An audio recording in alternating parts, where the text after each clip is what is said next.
For years and years, we were taught in all of our neuroscience textbooks that you were issued with a fixed number of brain cells when you were born, and then over the course of your life, they just died, and over time, eventually, you would be losing thousands and thousands of neurons.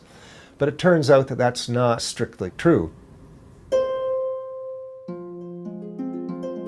At the age of 21, my health was really good. I was a competitive athlete all my life.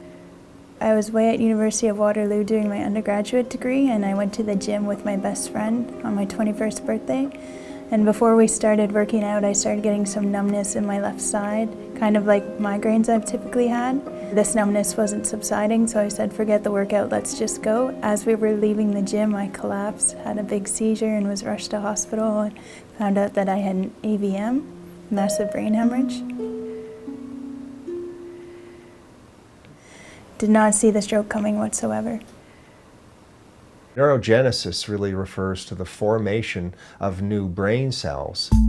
After a stroke, you get this rapid increase in the proliferation of the stem and progenitor cells, the dividing cells within the adult brain. So this is important because those cells have the ability to become neurons. But what actually happens is that those cells migrate towards the site of injury from the stroke, but very few of them actually survive that migration, so they just don't get to where they need to be. And then when they're there, we know that the environment around the stroke is not very good, so those cells actually can't incorporate and become neurons on their own. Obviously, one of the questions we have in basic biomedical research is how do we increase the number that can form new neurons, and how can we make these better integrate into the circuitry within the brain? For repair to occur, you need to have the blood vessels regrow and the blood flow reestablished. We know in and around an area of stroke there are a lot of cells that are hanging in there, but they are starved for oxygen, they're starved for nutrients, and the sooner you can improve the supply, the more likely they will be to survive. So if Dr. Lagasse is successful in finding ways to promote their survival, then potentially you'll have a resource right there in the damaged brain that can be ready to repopulate the area of damage with new nerve cells. We're still learning a lot about this phenomenon, but it's conceivable that down the road, 5 years or 10 years, we would find even better ways to harness this phenomenon and encourage greater proliferation and migration of new cells to areas that have been damaged in the brain, and really be able to restore some of the function that was lost because of an earlier stroke. I heard initially that you only get certain recovery up to so many months, but here I am living proof 7 years later, and I still find changes, and there's lots of promising research coming up too to look forward to.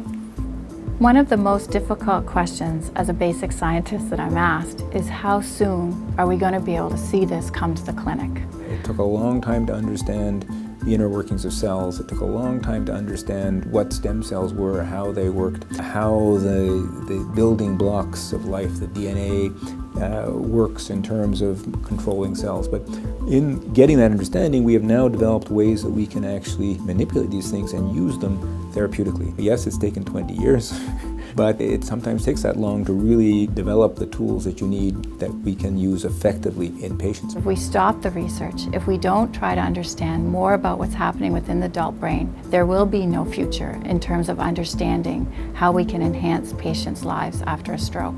Someone like myself who has had a stroke 7 years ago and is chronic, it's very hopeful to me to hear that they might be able to repair the damaged cells in my brain, and one day I might get the use back in my hands. It would be so life-changing.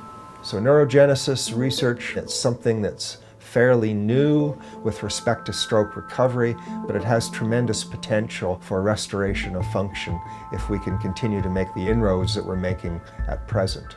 We're entering that new phase. So I think regenerative medicine is moving out of what's been almost purely a research phase into one that's going to have important and perhaps dominant clinical application.